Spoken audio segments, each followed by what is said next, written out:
valideynlərinizi çağırın. Eşitmirsiniz, deyirəm, valideyninizi çağırın. İndi dərsdə burada sual yaranır. Çətin tələbələrlə nə etməli? Əslində ilkin reaksiya düz idi.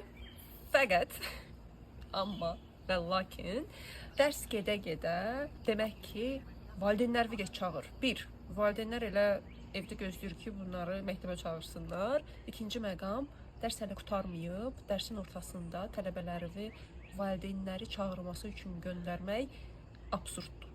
Bəli, problemli tələbələrimiz sinifdə ola bilər, amma həmin problemli tələbələri dərhal valideyn dalıca göndərmək və yaxud administrasiyaya aparmaq düzgün deyil. İlk növbədə siz müəllim olaraq həmin tələbələrlə söhbət eləməlisiniz.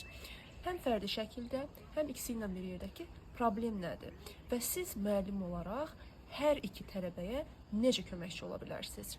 Əgər gələcəkdə siz onlarla danışdıqdan sonra və problemi bildikdən sonra, öz nəsihətlərinizi verdikdən sonra və yaxud kömək göstərməyə çalışdıqdan sonra həmin tələbələr əgər yenə problem yaşadırsa, burada artıq sizin edə biləcəyiniz heç bir şey yoxdur və bəli, mütləq şəkildə siz səy göstərəndən sonra bu məsələ administrasiyaya getməlidir və administrasiyada valideynlərlə söhbət aparmalıdır. Unutmadan bunu da deyim, ilk dərsdən özünüzü almaz kimi aparsaz, tələbəvinizlə aranızda çox böyük problemlər olacaq, onlar sizə güvənməyəcəklər və bir növ o bağları qura bilməyəcəksiniz.